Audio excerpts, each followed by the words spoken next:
What is going on, FA Nation? Jonathan Pepe here with Howard Bender. Welcome into the Fantasy Alarm MLB DFS Playbook Preview Show. Today, we are looking at the Tuesday 8-game main slate. Sir Howard, how are we doing today? I'm doing very well, John. Happy to be back here doing some of these live streams. I've needed a couple of days to myself, but listen, this is a fantastic slate that we've got. Some really weird pitching. So I'll thank everybody for tuning in. I'll tell them to hit that like and subscribe button, and I'll turn it over to you, John. Where Garrett Crochet is the most expensive pitcher on today's slate at 9,500. Again, based off of performance, and I was just saying this to you before we actually even started, one of the things I need to get out of my head sometimes, especially when it comes to Garrett Crochet, is that in season-long fantasy, he's going to get shut down. It has nothing to do with daily fantasy. It has nothing to do with the fact of the way he's throwing right now. So while I have like some biases against Garrett Crochet in a season-long format, him going up against a Toronto lineup that has been struggling at the plate, at least until today, or Tuesday or Monday, should I say. All of a sudden, Crochet becomes, I think, a worthwhile spend up here. Yeah, I agree with you. And you know what? Some people kind of looked at those couple of game stretches there where he got rocked and like, they figured him out. He was due to come back down to earth. Last couple of starts, picked up right back basically where he started.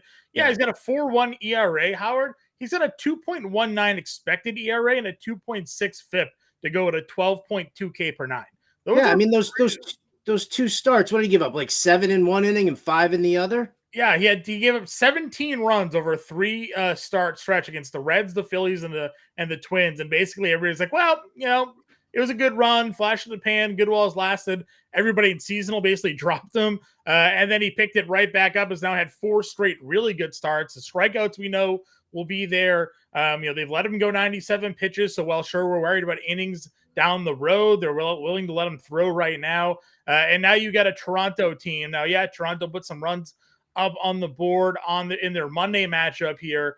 But overall, we haven't been too impressed by this Toronto Blue Jays lineup. And we know that Crochet, again, a guy that can really rack up the strikeouts. So you're getting him under 10K. Wow. So the ceiling for him can be pretty strong. So I'm liking Garrett Crochet here for sure. Well, and as you're like throwing out some beautiful things here, a couple of things to notice about that Toronto lineup with its, it's a low end 303 weighted on base average, but it's a strikeout rate under 18% with a walk rate north of 10%. So sure. Good plate discipline actually against left-handed pitchers. They're not swinging wildly around there. So I don't know. I mean, very interested to see what Crochet's strikeout prop is going to be set at. I'm assuming based off of these numbers, they'll probably set it at like 5.5. I wouldn't be averse to taking the under on that and think that he strikes out 5. Yeah, we'll see. I think 5.5 would be an interesting number. Obviously, the last couple of games been 6-11, 6-7, maybe in that range. Could be 6.5. The strikeout rate's real. They are not striking out even over the last couple of weeks here. Just a 15% strikeout rate against lefties, but 220 WOBA, 082 ISO, 170 batting average. They're just not doing damage. Right. against lefties in general. So maybe even in a game like Washington, 5 innings, no earned, 6 strikeouts, got the win, 23 fantasy points, still enough. And if he can get you a couple of more Ks, the value is going to be there. You get Kikuchi under him, Kyle Bradish, Christian Javier against the Angels. Like, what are you thinking about this 8K range? You know what? I immediately go to Clark Schmidt. I feel like a lot of people are sleeping on Clark Schmidt, and he's actually sitting there at 8,400 going up against Seattle. The strikeout numbers are definitely there for Clark Schmidt. The performance overall, I mean, look at those numbers right there. I'm looking at, you got that game log in there right now. That looks pretty good. That looks pretty damn good to me. He has the one thing that plagued him last year and is plaguing him this year as well is the home starts. ERA over 4 in his 4 home starts this season. That short porch, right, lefty bats have given him some trouble. Not that Seattle has a ton. Rojas, Raleigh, Luke Raley. That's probably the extent of the guys you got to worry about from the left side of the plate for them. But overall, yeah, Clark Schmidt's been really good. Not going to really go the Brian Wu spot here against the Yankees. I don't mind Javier. Bounced back really nicely from that bad start against Detroit, the shutout. Open 6 innings here. That Angels lineup's getting a bit healthier. They got Renifo back. Taylor Ward's been a maniac lately. 3 homers over the last 4 games for him. But still, that lineup much better against lefties than they are righties. Willing to go Christian Javier here at 86. A little bit of win equity kind of built in there with Griffin Canning on the mound. Also, I definitely like that call as well. I don't want to ignore Kikuchi against the White Sox. It's kind of a layup there, just to when you're just talking about the lefty taking on this White Sox lineup. White Sox not strong against lefties at all. In fact, they're dead last in every offensive category, John, including nose hair. Yeah. Our good friends there. So I don't want to ignore that aspect there. I like the Javier call for sure. Schmidt, I'm in on. I like Gavin Stone as well. He has pitched well. I feel like this is like a time where you just have to attack this Arizona lineup. They are trash right now. They're just the offense has just been in shambles. They haven't been producing. And I think Gavin Stone's actually pitched very, very well. There's obvious win equity built in having that Dodgers lineup behind you. So yeah, I feel like that's a nice little spot here as well. I'm breaching into that 70 under 8K range. You didn't ask me about that yet. No, that's fine. We're working our way down the list. I like Gavin Stone as a talent. I need more strikeouts. Need to get more strikeouts, right? Again, 14 fantasy points in a game where he gave up 1 earn and got the win is pretty bad at almost $8,000. If we can get a couple of more like we did against Miami and Atlanta, Miami got the win, 22 fantasy points there. Atlanta got a no decision, but had 5 Ks. So you got almost 18 fantasy points. I mean, even Toronto, he only had the 2 strikeouts, but he gave you another inning of work, which means he gave you another, 3 fantasy points. So if you can just get that type of production there or a couple more strikeouts, I think we're golden. If you spend $7,900 on a guy that's going to give you 14 fantasy points, you're not going to win. So I need more strikeouts out of him. Where are you with Javier Assad? This guy has really, I think, been almost flying under the radar a little bit because another one that doesn't strike out a lot of guys here, doesn't pitch generally deeper into games, but 4-0, an under 2 ERA, a 1 whip. I know it's Atlanta, but he just faced them and shut them out over 6. Would you run it back with Javier Assad? Against Atlanta? I don't know about that. And listen, this Atlanta lineup right now is slumping as bad as they've ever been. Right. I think they, they did kind of pop off a little bit on Monday against Dylan Cease in the first game of the doubleheader.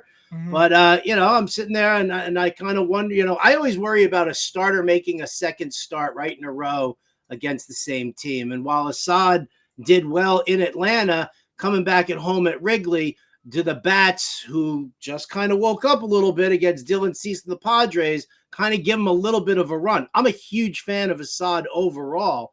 I just don't know if I want to be the pitcher on the other end of, hey, Atlanta's back. Yeah, that's fair. Where else are we looking to go then as we work our way down here? I mean, again, some tough matchups. Lynn versus Baltimore, Fott versus the Dodgers, probably 2 guys we're not going to touch. Cal Quantrill has actually looked pretty damn good lately. Do you tempt fate here against Oakland in Oakland at 6K? I mean, you could. Yeah, you definitely could. Like, I don't see why you wouldn't just try it out there. If you're doing multiple lineups and, you're in a GPP, then I think that Cal Quantrill, obviously, he is worth the risk at $6,000. Right. I mean, I love the way Brandon Fott's pitching, but you're right. Against the Dodgers, I'm not interested. Right. Cal Quantrill, if I can get, if I can get 5 scoreless frames, maybe, or 5 innings of 1 earned run against the A's, and he picks up like a strikeout per inning, then I think it's definitely worth the price of admission. Yeah, I don't think anybody would have guessed that 20, and 36 fantasy points the last 3 starts are coming from Cal Quantrill, all under 6K in those 3 starts as well. Talk about a slate breaker if you had him in your lineup. And then going up against an Oakland lineup, obviously Brent Rooker's still out there hitting home runs, but One of the few guys you have to worry about in that lineup.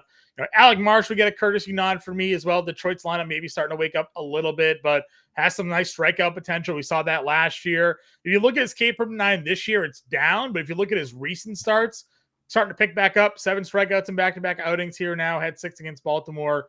Wouldn't hate seeing Alec Marsh in this mid 7K range if you were looking there. That's it for me, though. I know we talked a lot of these starting pitchers, but I have no interest in anybody else.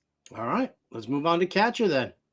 Catcher, same song and dance. We're looking for value. Well, I'll just say this.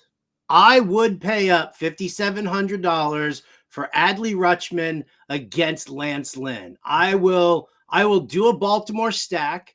I will utilize Rutschman in at least one lineup because we all know how bad Lance Lynn is. And, if there's a guy who's got double dong potential, who can stuff a stat sheet from this position, you obviously have to pay down somewhere else. But, maybe you go that Baltimore stack, you get Rutschman in there in a GPP lineup that you've got Cal Quantrill floating around there as your second starter. Yeah, I could see that possibly as a way to get him in your lineup. Then you're using for sure. I think Cal Quantrill, because we're going to talk Gunnar Henderson here in a little bit. That would have been my for sure spend up. I will say this: the one thing about Lance Lynn this year, the homers haven't been there like they'd been in years past. He's still giving up a lot of runs, but only 1.1 homers per 9. A number that's gone down over the last 2 years. It was over 2 last year, is 1.5 the year before that. So maybe we start seeing the home run ball come back up a little bit. Other than that, I mean, again, if you're not buying Crochet, Danny Jansen's got some power against lefties. Corey Lee is hitting over almost 300 this year. Just tortured me with the way he took a walk against Berrios today. $3,700. He's my starting catcher in Tout Wars, John, so I can't be too upset about it. Good. You got Ivan Herrera's $3,400 still hitting the middle of that lineup. If you want some values, you work your way down. So plenty of options for you. Anybody else for value for you?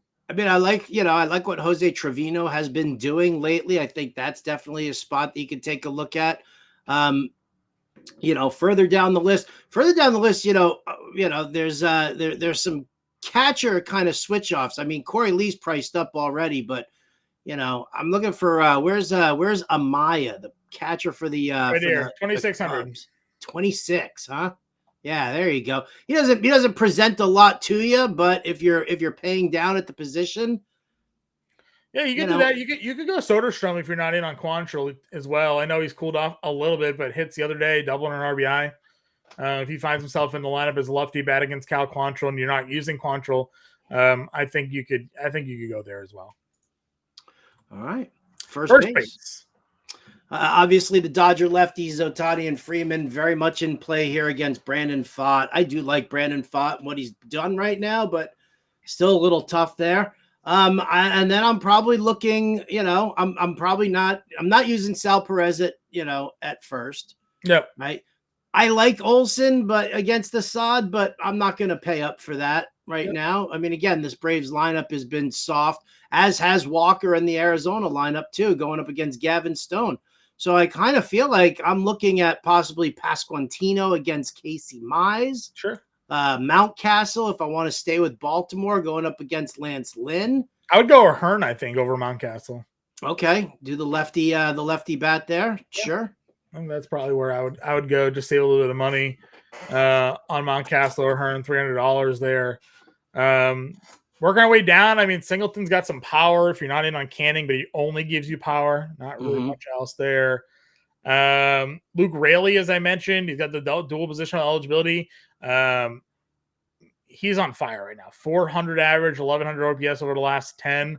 Again, get that short porch in right field for the lefty power hitter. So if you want to plug some Luke Raley in at first base, I think you could go in that direction as well. That's probably it for the first baseman for me.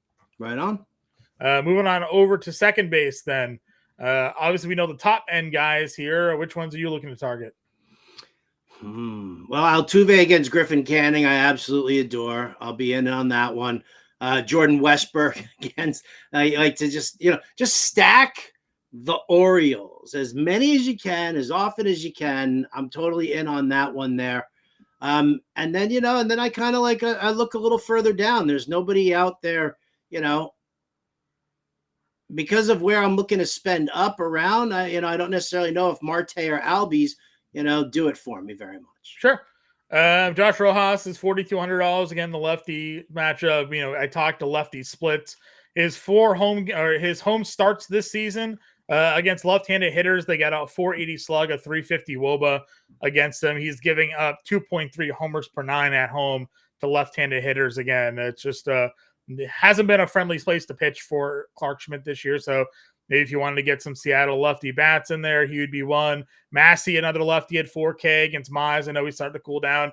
If Nico Horner can play, he's still dealing with the hamstring, but if he can get in the game, don't mind him against Morton at 4K. I don't, but I don't want to use him in his first game back. I need to see I think the Cubs play today, right? Yeah. No?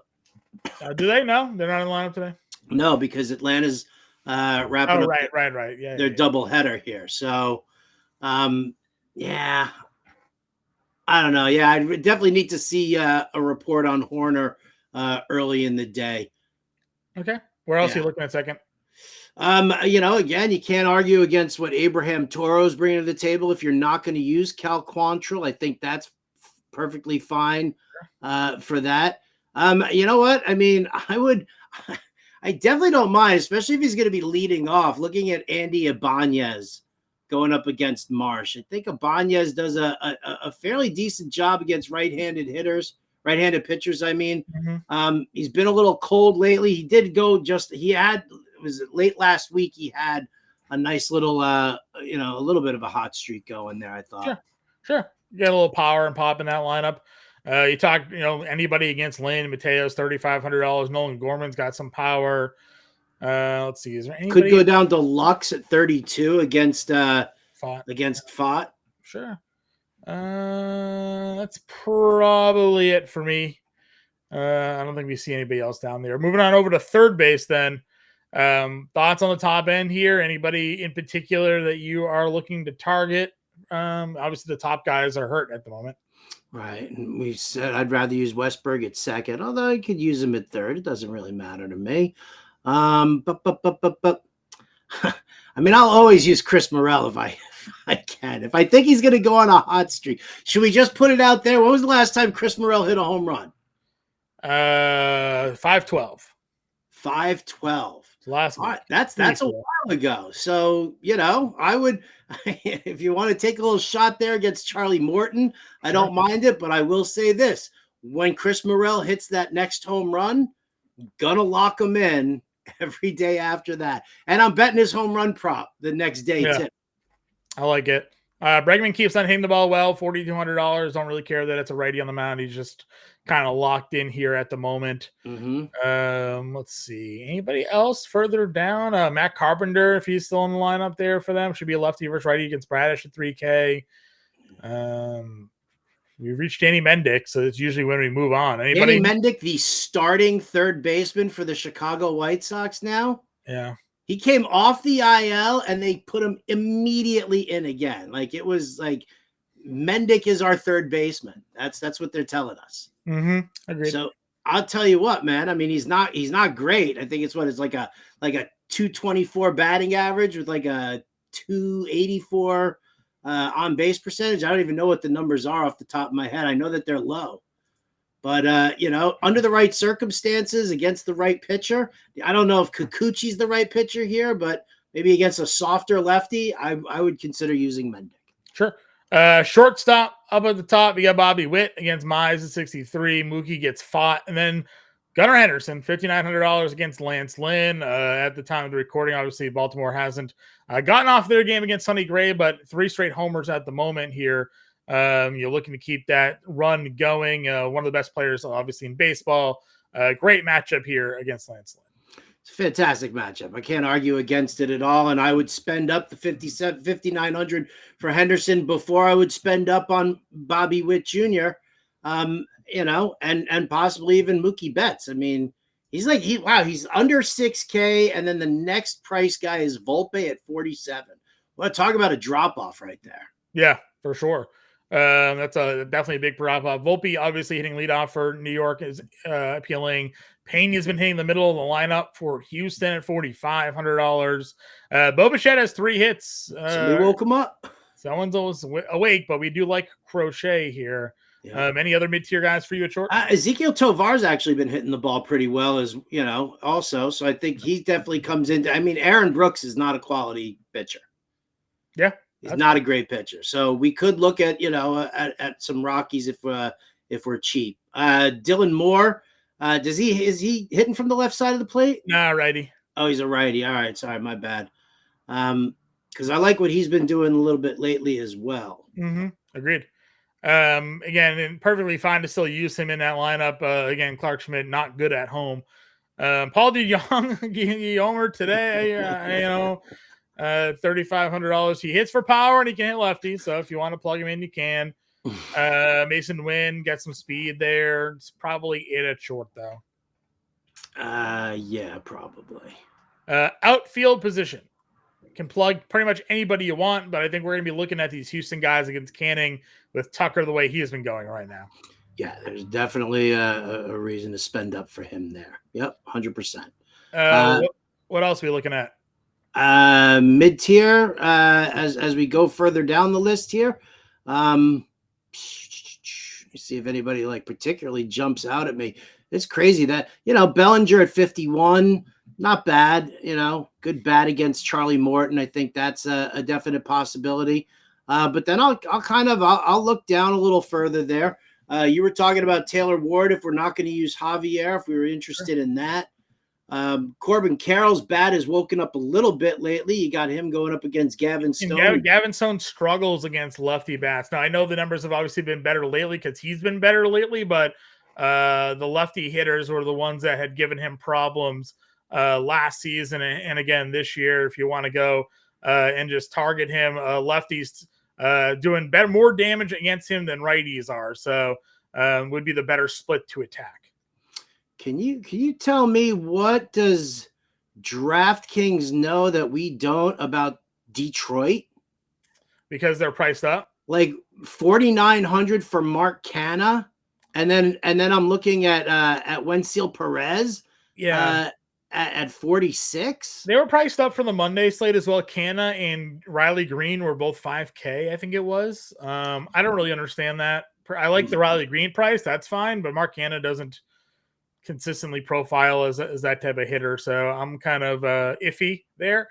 I don't mind Jock Peterson against Stone at 44. No, especially if they're going to bat him third. Yeah, Rooker's 45 against Quantrill. We should all be in on that play as well. Carpenter's 43. If you want to talk more Detroit guys, Mullins 42 against Lynn, which I really like. It's but with the way Cedric Mullins has been playing, why is he at 42? Yeah, he's been dog crap. Just the matchup, probably. Season. Yeah, probably just the matchup. Where else did you go? Under 4K and under? 4K and under. Yeah, probably. Yeah, Pajes is back under 4K. That's somewhat enjoyable. Brenton Doyle, it's a possibility, especially if he's going to, lead off at times against Brooks. I wouldn't be against that one at all. Sure. McCarthy or Stone, again, another lefty bat there with some base potential. Blade. Joe Adele, if you don't believe in Javier. No, I believe in Javier. I like Javier on this play. Let's see. Pico Armstrong's down here. Jake Myers. Jake Myers has a 300 ISO versus lefties, but his actual, everything else is actually better against righties this year. Batting average wise and all that stuff. He's basically power or nothing against left-handed pitching, but against right-handed pitching, believe it or not, the numbers have been far better for him. So if he's in the lineup here, which I would assume that he would be given the way he's been playing. I mean, 338 batting average on the year, 220 ISO, 405 WOBA, 560 slug against right-handed pitching for Jake Myers at 3,200.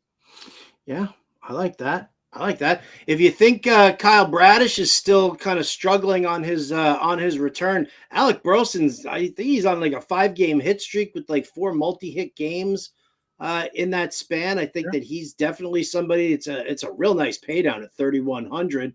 I don't love the Cardinals lineup, but if you're trying to like squeeze in some big bats and some mid-tier pitching, I wouldn't mind 3,100 right there. Yeah, there's a good run. I mean, if you did just straight all value outfielders because you wanted to get Adley in your lineup, like you said, you got Myers at 32, Raley at 31, Burleson 31, like some good spend down options here, that you can use in the outfield.